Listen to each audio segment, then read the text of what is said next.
Mesdames et messieurs, chers téléspectateurs, vous avez vu comme nous justement l'arrestation de Aliou Sané, par ailleurs coordonnateur du mouvement Y en a marre et membre de la plateforme Nolang.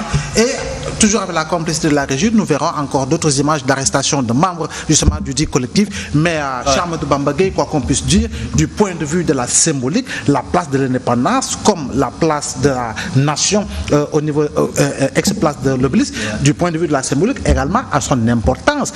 On peut bel et bien appeler à un rassemblement à la place de l'indépendance sans débordement, une manifestation tout à fait pacifique. Merci Abdoulaye. Encore une fois, rappeler à ceux qui nous suivent que le droit de marché, c'est un droit constitutionnel. Aujourd'hui, que nul ne peut donc nier au Sénégal. On ne peut pas faire abstraction à ça. Mais je pense qu'il y a, par exemple, on se trompe d'objectif, surtout venant de l'opposition et de ceux qui ont décidé de marcher et qui sont rassemblés dans le collectif Nolang. Je pense que la place, pour parler plus de symbolique, la place de la nation ex-obélisque est même plus symbolique que la place de l'indépendance, parce que les plus grandes manifestations, si on se rappelle, en 2011 ou 2012, avant même la tenue de la présidentielle, je pense que les grandes manifestations se tenaient à la place de l'obélisque. Et c'était de véritables réussites. Opposition comme pouvoir se retrouver là-bas. Aujourd'hui, je pense qu'il y a un entêtement à vouloir braver ou bien défier l'autorité qui est là, l'autorité suprême. Je veux dire l'exécutif. Parce que moi, je ne saurais accepter ou tolérer quelque chose qui est interdit par la Constitution. Bien vrai que le droit de marché se trouve dans la Constitution, dans son article 10, qui dit que chacun est libre d'exprimer ses opinions, sa pensée, ses opinions, donc par la plume, l'image, la parole et le droit de marché, mais pacifique. Ce qui est important, pacifique.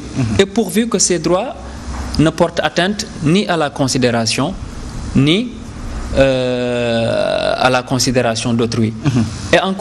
Et l'article qui va loin, ni à l'ordre public. Je pense que si on se focalise sur l'article 10 de la Constitution, ils sont en déphasage avec donc ce qui est dit. Donc du point de vue observé droit de ce côté-là, je pense qu'ils ne peuvent pas accéder à la place de l'indépendance. Et surtout, on a tendance à faire un amalgame sur le droit de marché. C'est vrai, on a le droit de marché et qu'ils disent que la Constitution comporte des lois constitutionnelles qui sont au-dessus de toute loi. Mais la Constitution, elle est réglée par des décrets qui sont pris par le président de la République et par des arrêtés qui sont des actes administratifs, des décisions écrites délivrées par l'autorité administrative. Ce sont ces deux éléments qui règlent ce qui est dans la Constitution.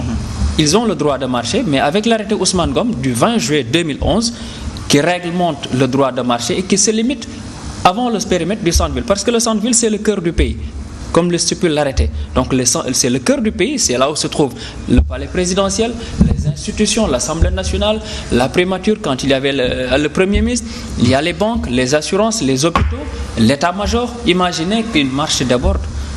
Donc et je pense que gouverner également, c'est anticiper et prendre ses responsabilités. Mais je pense que si on fait un raisonnement de ce point de vue, on peut dire que c'est tout à fait légal. Et en droit, on dit que la loi n'est l'expression de la volonté générale que dans le respect de la Constitution. Que dans le respect de la Constitution. Autrement dit, si on ne respecte pas la Constitution également, on a des problèmes à s'acquitter de ses droits. Alors, à ce niveau, Serigne Saliou, on se le rappelle, avant même le 23 juin 2011, grande manifestation en plein cœur de Dakar, autrement dit devant les grilles de l'Assemblée nationale. Mais il faut également rappeler justement cette fameuse manifestation de Feu Sidi Lamine qui dénomme justement la place de l'indépendance, place Tahrir. Aujourd'hui, est-ce qu'on peut penser qu'un arrêté que l'on considère même caduque être au-dessus de la Constitution? Non, du tout, Ablaye. Franchement, moi, quand j'entends Bamba quand même vraiment vouloir prendre un arrêté et mettre ça au-dessus des lois constitutionnelles, je me pose la question quand même dans quel pays nous sommes. Parce que si vous regardez la pyramide vraiment des normes, vous verrez bel et bien qu'au sommet de la pyramide, il y a quand même ce qu'on appelle le bloc constitutionnel.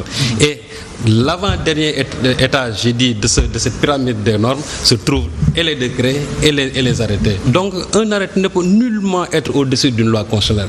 Tout le monde sait qu'aujourd'hui que cette loi-là, cet arrêté-là est illégal, anticonstitutionnel. D'ailleurs, pourquoi l'actuel président de la République Pourquoi ils l'avaient combattu en son temps? Pourquoi ceux-là qui l'accompagnaient, les Niass et consorts-là, pourquoi ils l'ont combattu? Ibrahima Fall a failli même perdre sa vie à cause de cet arrêté Ousmane Ngom. C'est parce que aussi, il faut qu'on se dise les choses clairement. Une fois arrivé au pouvoir, les positions d'hier ne sont plus les positions d'aujourd'hui. Et ça, il y a quelqu'un avec qui j'ai débattu récemment ici, en voix off, il m'a dit qu'effectivement, une fois que les gens arrivent au pouvoir, ce qu'ils disaient, ils ne peuvent plus le faire à cause de la position de pouvoir. Ça, je crois que aussi c'est très clair. Donc, cela veut dire quoi? Ça veut dire que c'est une mauvaise foi aujourd'hui que les gens on gouverne ce pays-là avec une mauvaise foi, parce que dès l'instant que cet arrêté-là a été combattu et qu'on sache que cet arrêté-là quand même est un arrêté anticonstitutionnel, je crois qu'il revenait au président Macky Sall, la première chose c'est de corriger quand même cet arrêté-là. Et maintenant le droit de la marche, moi je crois que dans ce pays-là il n'y a pas quand même un endroit beaucoup plus, je ne sais pas, plus important que d'autres. Parce que bon, si vous admettez là-bas qu'il y a des banques, etc., mais à Colobane, il y a des populations qui sont là-bas. Vous pensez réellement que les populations de Colobane sont moins importantes que les banques et les finances, je ne sais pas, qui se trouvent en pleine ville? Ça, ce n'est pas un prétexte. Le problème qui se pose, c'est que dans ce pays-là, dès l'instant que la liberté de marché est consacrée dans la Constitution, il revient aux autorités de prendre toutes les dispositions nécessaires. Parce que moi, je ne peux pas comprendre qu'aux États-Unis, que les gens le fassent devant la Maison-Blanche, qu'en France, devant l'Élysée, pendant 6 mois, les Gilets jaunes, ils ont presque investi l'Élysée. Pourquoi au Sénégal, on ne peut même pas marcher devant le palais de la République? Mais nous sommes dans quel pays? S'il y a maintenant une paranoïa sécuritaire qui fait que de sorte que le président a peur que les gens marchent vraiment au sein de Dakar, moi je crois que donc ce président-là, il n'a qu'à rendre le tablier et donner à quelqu'un d'autre qui veut. Non, c'est-à-dire, on ne peut pas. J'ai dit, attention, il faut aussi vraiment qu'on revienne sur les faits. Qu'on mette un inventaire de l'ensemble des marches qui ont été initiés ici ou bien organisés par ces mouvements-là ou bien Arsoufou. Est-ce qu'il y a parmi ces marches-là autorisé une seule marche qui a débordé? Qu'on nous le dise. C'est-à-dire s'il y avait un seul incident, qu'on nous dise que voilà ce que l'on disait. Mais il n'y a pas une seule marche, j'ai dit, organisée par Arlouniobok ou bien organisée par ces mouvements citoyens où il y a eu un débordement parce qu'il y a la police qui est là, qui encadre. Mais dès l'instant qu'on déploie toute une armada de policiers pour essayer d'interdire la marche, c'est là où on commence à troubler l'ordre public. Et je dis qu'encore une fois, le premier à troubler l'ordre public dans ce pays-là, c'est le préfet de Dakar, qui fait quand même, qui passe outre la loi constitutionnelle pour essayer de mettre un arrêté là-dessus. Et ce que je ne peux pas comprendre, pourquoi au moment où le PDS avait introduit un recours au niveau de la Cour suprême et que la Cour suprême a débouté le préfet de Dakar sur la marche qu'il devait tenir, le sitting qu'il devait tenir devant le ministère de l'Intérieur. À ce moment-là, même Hassan Diomandja avait dit que donc aujourd'hui on ne peut plus parler de l'arrêté Ousmane Ngom. C'est par la suite que la Cour suprême quand même s'est complètement débiné en introduisant en tout cas en éditant un communiqué pour dire qu'en réalité, eux, ils n'ont pas parlé de l'affaire Ousmane Ngom. Ils parlaient des faits. Absolument. Mais c'est-à-dire, moi, ce qui est inacceptable, c'est qu'il ne faut pas qu'on choisisse à des citoyens, c'est-à-dire ce que la Constitution leur a quand même permis, en disant que nous, ils ne doivent pas ici. Moi, je dis que c'est à eux de voir là où ils peuvent faire leur marche. Que ça soit à la place de la Nation, que ça soit à Sandaga, que ça soit à Tilène, que ça soit devant même la présidence de la République. Parce que j'ai dit que devant la Maison-Blanche, les gens ne cessent de manifester devant la Maison-Blanche. C'est pas un problème. Non, j'ai dit, non, c'est pas. Mais les États-Unis comme ne sont pas plus citoyens que nous. Les États-Unis ne sont pas plus citoyens que nous. C'est ça, s'il vous plaît. Ah, quand même. Avant de revenir à Khadim. Mais entendons-nous bien. L'arrêté Ousmane Ngom est un scandale. C'est scandaleux. On ne saurait ériger des périmètres de nos droits au Sénégal, où le droit à l'expression de la liberté individuelle et collective ne puisse pas s'exprimer. Mais encore une fois, je dis que qu'est-ce qui était le plus important aujourd'hui? Était-ce d'aller braver l'arrêté Ousmane Ngom, ou était-ce en 2 vendredis consécutifs de rassembler énormément de monde pour montrer que la mesure de hausse du prix de l'électricité est impopulaire?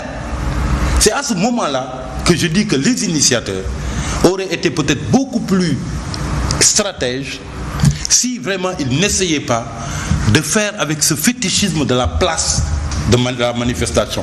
C'est pas important, la place importe peu. Ce qui était le plus important aujourd'hui, c'était qu'il y ait autant, sinon beaucoup plus de monde que ce qu'on a vu vendredi dernier, pour envoyer un signal fort comme quoi la mesure est impopulaire. Maintenant, pour en revenir à l'arrêté Ousmane Ngom, il faut dire que ce qui s'est passé avec le coup d'éclat des Guy Marius Sagna et compagnie, et qui leur vaut aujourd'hui leur emprisonnement. C'est une conséquence indirecte et peut-être lointaine d'une mesure qui a été prise par le président de la République à la surprise générale des Sénégalais.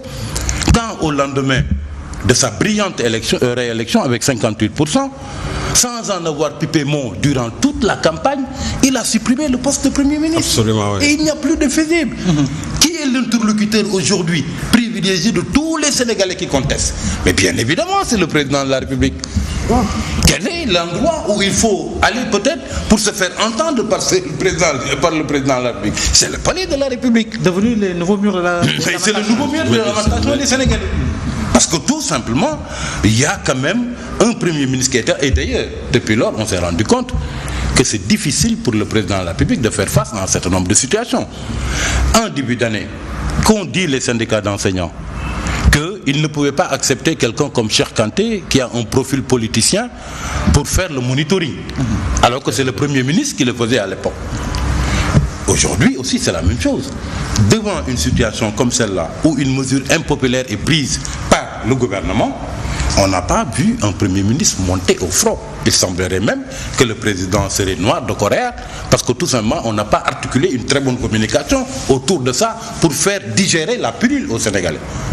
Peut-être en présence d'un Premier ministre qui aurait rassemblé son gouvernement, son brainstorm pour se réfléchir sur la méthode à utiliser, la pilule aurait été peut-être plus digeste. Donc, ce qui s'est passé au palais la dernière fois et la propension des Sénégalais à aller interpeller le président de la République, c'est une conséquence indirecte et lointaine de cette suppression du poste de Premier ministre.